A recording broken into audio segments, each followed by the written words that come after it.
बहुत समय पहले भारत भूमि पर एक महान वंश था, चंद्रवंश। उसी वंश में हस्तिनापुर नगरी के राजा हुए।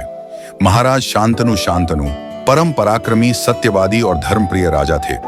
उनके शासन में हस्तिनापुर समृद्ध था और प्रजा सुखी थी। एक दिन महाराज शांतनु गंगा तट पर शिकार खेलने निकले। वहां उनकी दृष्टि पड़ी एक अनुपम सुंदरी, पर वह थी स्वयं देवी। गंगा की दिव्य छवि देखकर शांतनु मोहित हो उठे। उन्होंने गंगा से विवाह का प्रस्ताव रखा। गंगा ने शांत स्वर में कहा, राजन, मैं आपसे विवाह अवश्य करूंगी, पर एक शर्त है। आप मेरे किसी भी कार्य में हस्तक्षेप या प्रश्न नहीं करेंगे। यदि आपने ऐसा किया तो मैं आपको छोड़कर चली जाऊंगी। प्रेम में डूबे शांतनु ने यह शर्त स्वीकार कर ली। दोनों का विवाह हुआ और गंगा हस्तिनापुर की महारानी बन गई। समय बीतने पर गंगा से पहला पुत्र उत्पन्न हुआ, परंतु जन्म के तुरंत बाद गंगा ने उस शिशु को लेकर गंगा नदी में प्रवाहित कर दिया। राजा शांतनु स्तब्ध रह गए, परंतु शर्त याद कर मौन रहे। ऐसा ही क्रम चलता रहा। गंगा 7 बार मां बनी और हर बार उन्होंने जन्मे शिशु को नदी में बहा दिया। राजा का हृदय विदीर्ण होता, परंतु वह कुछ नहीं बोलते। जब 8वां पुत्र जन्मा, गंगा उसे लेकर नदी किनारे जाने लगी। अब राजा शांतनु सह न सके। उन्होंने कहा, देवी, यह कैसी निष्ठुरता है? निर्दोष शिशुओं को क्यों डुबा देती हो? गंगा ने शांत स्वर में कहा, राजन, आपने वचन तोड़ा है।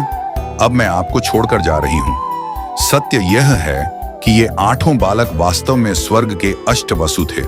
इन्होंने महर्षि वशिष्ठ की गाय चुराने का पाप किया था, इसलिए वशिष्ठ ने इन्हें मनुष्य योनि में जन्म लेने का श्राप दिया। मुझसे प्रार्थना करने पर आर्षि ने कहा था कि 7 वसु शीघ्र मुक्त हो जाएंगे, लेकिन 8वें वसु को पृथ्वी पर रहना होगा और उसका जीवन दीर्घ होगा। मैंने 7 को जन्मते ही मुक्त कर दिया। यह 8वां पुत्र अब आपके पास रहेगा। इसका पालन मैं करूंगी और उचित समय पर इसे आपको सौंप दूंगी। इतना कहकर गंगा अपने पुत्र को लेकर स्वर्ग चली गई। वर्षों बाद गंगा अपने पुत्र को लेकर शांतनु के पास लौटी। उन्होंने कहा, राजन, यह आपका पुत्र है, देवव्रत। मैंने इसे महर्षि वशिष्ठ, महर्षि परशुराम और अनेक आचार्यों से शिक्षा दिलाई है। यह वेद शास्त्र, नीति, युद्ध कला और धनुर्विद्या में पारंगत है। अब इसे मैं आपको सौंपती हूँ। राजा शांतनु अपने पुत्र को देखकर आनंदित हुए। देवव्रत बलवान, तेजस्वी और आज्ञाकारी था। समस्त प्रजा उस पर गर्व करने लगी। कुछ समय बाद एक दिन शांतनु गंगा तट पर शिकार करने निकले। वहां उन्हें एक अद्भुत सुगंध आई। उस सुगंध का पीछा करते करते वे पहुंचे एक मछुआरे की पुत्री के पास। वह थी सत्यवती का रूप। उसकी सुगंध और सरलता ने शांतनु का मन मोह लिया।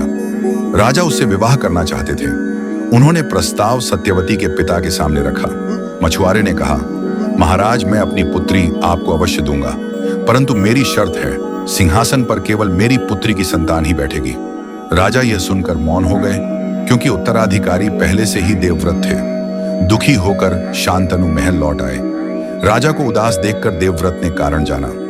जब सारा प्रसंग पता चला तो वे स्वयं सत्यवती के पिता के पास पहुंचे। वहां उन्होंने प्रतिज्ञा ली, मैं आजीवन ब्रह्मचारी रहूंगा, कभी विवाह नहीं करूंगा, कभी संतान उत्पन्न नहीं करूंगा। हस्तिनापुर का सिंहासन केवल सत्यवती की संतान को मिलेगा।